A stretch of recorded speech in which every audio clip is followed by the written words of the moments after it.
নমস্কার বন্ধুরা, মঞ্জুশ্রী রান্নাঘরে আপনাদের সবাইকে স্বাগত। আশা করি আপনারা সকলেই ভালো আছেন। তো আজ আমি চলে এসেছি একটি পটলের রেসিপি নিয়ে, পটল বাটা রেসিপি। তার জন্য আমি এখানে 4 পিস, একটু বড় সাইজের 4 পিস পটল নিয়েছি।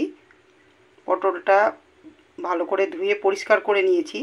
এবার দু সাইডের বোটা একটু অল্প করে কেটে নিয়ে উপরের যে পাতলা খোসাটা চাকুর সাহায্যে ছুলে নিয়ে ফিরে আসছি মূল রেসিপিতে।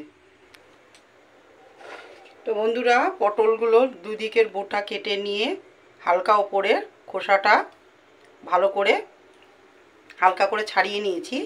আর শুকনো ন্যাকড়া দিয়ে শুকনো করে মুছে নিয়েছি। আর গ্যাস জেলে কড়াই বসিয়ে দিয়েছি। কড়াইটা অনেকটাই গরম হয়ে গেছে। এবার পটলগুলোতে একটু একটু করে চাকু দিয়ে চেরা লাগিয়ে নিয়েছি। পটলগুলোতে একটু সর্ষের তেল মাখিয়ে নেব।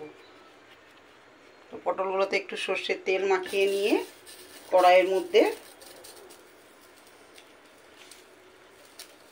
এগুলো সেঁকতে দেব। কাঠের জাল হলে কাঠের জালে কম আছে পুড়িয়ে নিলে বেশি ভালো হয়। তো যেহেতু গ্যাসের রান্না, তো পটলগুলোকে একটু তেল মাখিয়ে আমি কড়াইয়ের মধ্যে সেঁকতে দেব। ঢাকা দিয়ে 2 পিঠ ভালো করে সেঁকে নেব।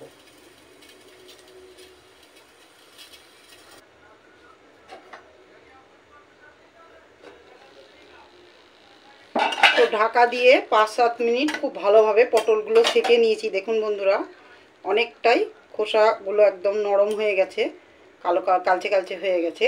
এবার দিয়ে দেব অল্প পরিমাণে কালো জিরে। যেহেতু অনেক গরম, এই বাটাটা একটু ঝাল হলে বেশি ভালো লাগে। এই লঙ্কাগুলো বেশি ঝাল নয়, তো আমি 2টো লঙ্কা দিলাম আর 3-4টে রসুনের কোয়া দিলাম। আবারও ঢাকা দিয়ে এগুলোও একটু ভেজে নেব।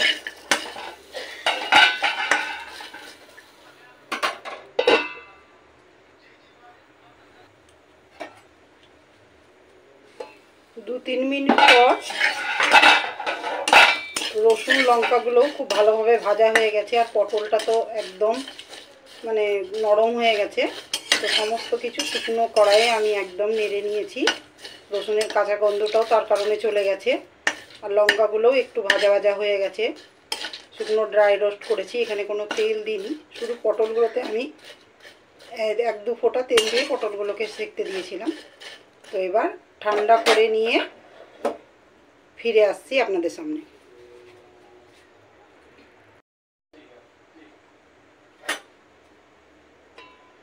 2 মিনিট মতো ঢাকা দিয়েছিলাম রসুন আর লঙ্কা দেওয়ার পর।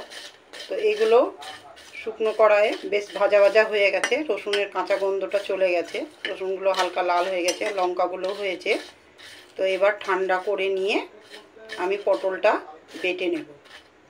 এই রেসিপিতে কোনো তেল বা কোনো শুকনো মশলা লাগে না।